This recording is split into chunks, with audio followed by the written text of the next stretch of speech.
전북 테크노파크는 전라북도 산업과학기술의 혁신을 주도하는 거점 기관입니다. 그런데 이 테크노파크가 미숙한 경영과 용역 남발 등으로 인해 조직 차원의 긴급한 쇄신이 필요하다는 지적이 나왔습니다. 인력 채용 과정에서 지켜야 하는 관련 법규도 제대로 지키지 않았던 것으로 나타났습니다. 이승환 기자입니다. 전북 테크노파크는 지난해 기존 직원보다 나중에 입사한 후임자의 보수가 더 많아 큰 불만이 터져나왔습니다. 가장 낮은 6급 직원의 기본 연봉을 최저임금 이상 조정하면서 벌어진 일인데 개선 과정과 해법은 더 황당했습니다. 2천만 원이나 주고 용역까지 맡긴 끝에 전 직급의 임금을 올려 한 해 3억 8,700만 원의 인건비가 늘었기 때문입니다.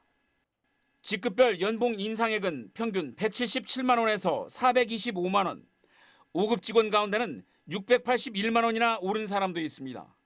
무능한 경영 관리로 문제가 불거진 기관에 대하여 오히려 상을 준 격으로 매듭이 지어졌는데 다른 기관과 형평성은 물론 일반 상식선에서도 이러한 결과는 쉽게 이해할 수가 없습니다.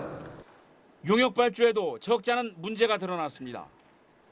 테크노파크는 이 보수체계 개선 용역을 포함해 3건의 용역을 한국능률협회에 맡겼습니다. 문제는 이 능률협회가 테크노파크의 경영평가를 하는 곳이다 보니 환심을 사기 위한 꼼수가 아니냐는 의심을 받고 있습니다. 일반 용역의 경우에도 발주 규모가 최근 2년 새 무려 4배로 늘었고 40% 가까이는 용역과제 심의위원회도 거치지 않은 것으로 나타났습니다. 직원을 채용할 때 도의회에 사전에 계획을 제출해야 하는 조례 규정도 지키지 않았습니다. 이미 상임위 차원에서 자체 개선안을 요구한 바 있지만 총체적 구실 덩어리를 제거하고 기관 쇄신을 위한 도차원의 대수술이 불가피해 보입니다. 답변에 나선 송하진 지사는 테크노파크의 쇄신이 필요하다는 지적에 전적으로 공감한다면서 재발 방지와 함께 철저한 지도 감독을 약속했습니다.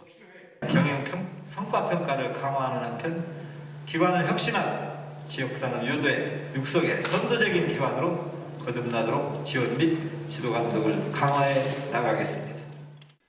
주력 산업의 위기로 지역 경제가 침체된 상황에서 테크노파크가 그 위상과 역할에 걸맞는 쇄신책을 마련할 수 있을지 주목됩니다.